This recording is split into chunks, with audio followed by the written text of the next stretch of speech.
He raised that fist before I could even get ready. And when I was like moving my tongue, I could feel my tooth like literally like right in the back of my mouth. And then I looked to the side of me and my friend is literally holding my front tooth.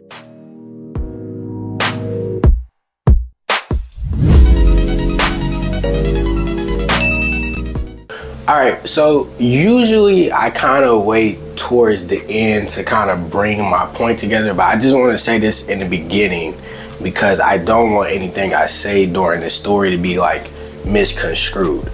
I didn't make this video to bash this person because ultimately the person who did this to me, we're still cool.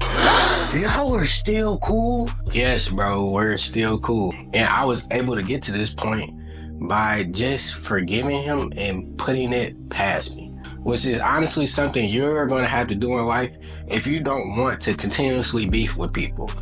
Because I don't know if you feel the same way that I do, but I think that life is too short to continuously beef with people and to hold grudges against people, because honestly that only holds you down and hurts your ability to move on and make other friendships. Now, am I saying that it was easy to do that and easy to forgive and easy to forget? No, obviously it was a process. It honestly took me a long time to completely forgive him for this. It probably took me about a year. It was not a fast process by any means, but I was able to do it because it's what I wanted to do. And if you're listening to this and you have beef with somebody, I encourage you to please just put certain beefs behind you, bro. Do not hold grudges against people. Do not let people have any sort of hold on you or hold on your life. Just let things go and move forward as a person. Even if they happen to knock your teeth out. I had a lot of people influencing me to do things that may or may not be legal, but ultimately I decided to not listen to that advice and forgive them and move on as a person. And I cannot be happier today that that was the decision that I made. Anyway, back to the story. So this happened when I was a freshman in high school. Such a delicate time of your life. I was 14, you feel me? Fresh, young, fly. Stop the cap. Yeah, I don't know about that fresh and fly part, but I was definitely young. But yeah, really trying to find my way through high school, trying to find myself as a person.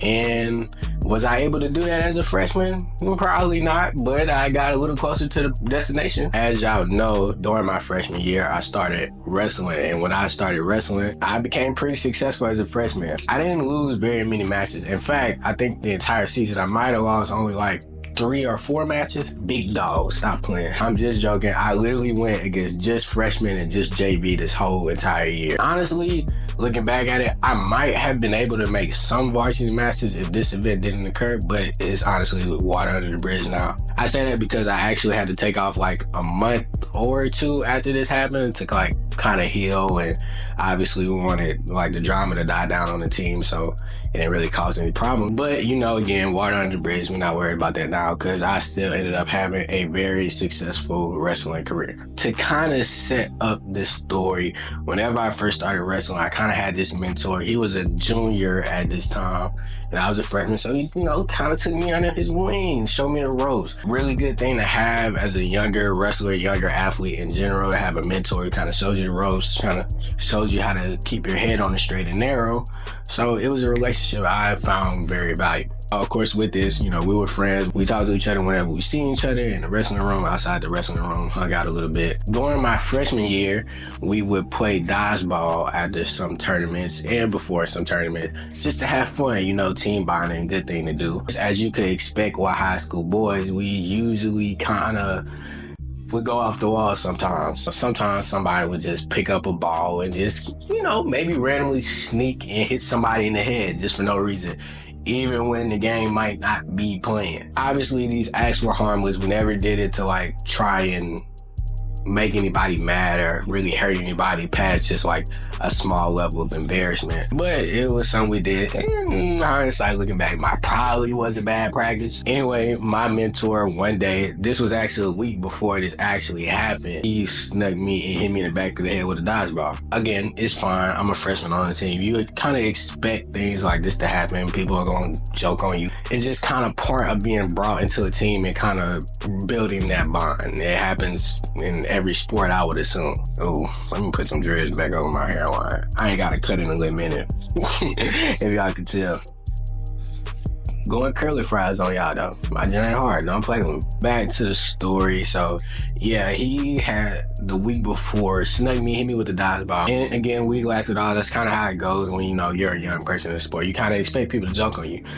But of course, being a young dude, you're not gonna be like, I'm just gonna take this dodgeball to the head and not get back from at it. So I made it very apparent that, whenever I got my chance, I was going to get him back for this. At the time, he seemed to not have a problem with it.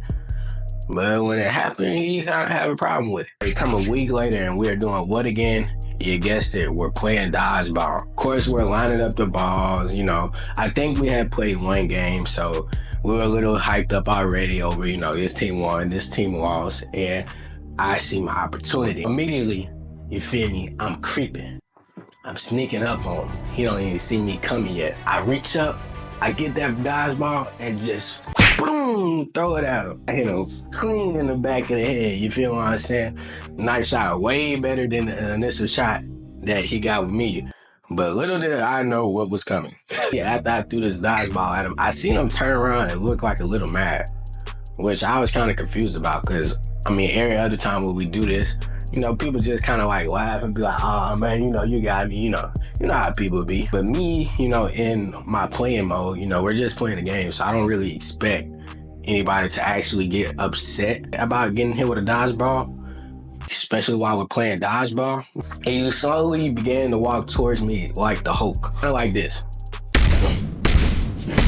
I'm not really thinking much of it because I'm thinking it's a game. I didn't know, maybe he was a little upset about getting hit with the ball, but so I'm really thinking he's probably gonna like push me or something. He raised that fist before I could even get ready and right in the kisser me. So to put this in perspective, he was a junior.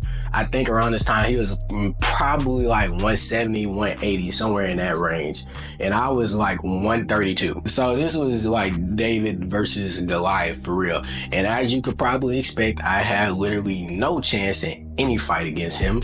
And I wasn't going to try that, especially since he literally just one punch Mike Tyson me and I'm on the floor looking like I just got chalked up like this. As soon as I wake up from this knockout, I immediately feel something wrong. When I was like moving my tongue, I could feel my tooth like literally like right in the back of my mouth. And then I look to the side of me and my friend is literally holding my front tooth. It's a disclaimer. I have all my teeth now and these are my real teeth. And I'll explain how they were able to put my tooth back in my mouth. A lot of people don't know that's possible, but if you ever find yourself in a situation where your tooth gets knocked out, God forbid, this is what you do. I immediately get up, hold my mouth, realize I'm like, you feel me, pouring blood from my mouth. And my coach tells me to go to our like trainer room. So I'm not sure if every high school has this, but we had like, trainers and like people who weren't like doctors, but they usually helped us if we had like any type of injury. So immediately when I walk in, I immediately turn everybody's head because I look like I've been on the wrong end of a falcon punch. Falcon! No! But to the trainer's credit, they told me exactly what to do. They put my tooth in the cup and they told me to continue spitting blood in the cup so I could like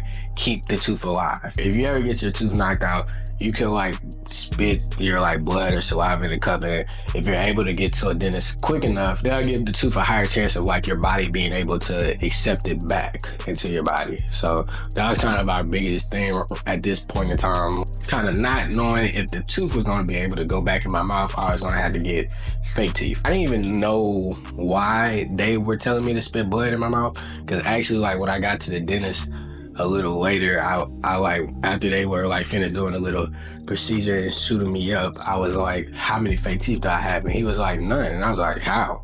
But back to the point in the story we were at, I go back in the wrestling room and sit in my coach's office. He's talking to me, asking me questions about like what happened, all that stuff. Cause I don't think our main coach was in there. It was just our assistant coach at the time. And I'm like irate because I literally look ridiculous and I am down a tooth. So I'm like crying. I'm like, oh God, I'm gonna look crazy. My dad got there and luckily My dad is like a firefighter, and he has like one of those firefighter trucks with the, you feel me, the siren on. So they put me in the car, we rushed to the dentist office, and I walk in the dentist office like Dracula just caught a new victim. I want to suck your blood. The dental like hygienists and stuff saying they remember when I walked there, like literally looking like some sort of like Halloween character. Like I look crazy, like all my shirt probably like down to here was just filled with blood. Mouth obviously looked crazy. Then they numb my mouth, put my tooth back, push my other tooth forward, and they told me that obviously he had knocked out one of my tooth and he had like broke my orbital bone. So that's how my like tooth like went all the way back in my mouth. That was one hard punch, I ain't gonna lie. Cause keep in mind, Cuz only punched me one time. Of course, a lot of it was due to like, you know, size differences and me obviously not expecting to get punched. But again, still, that was a hard punch for him to be able to do all that damage.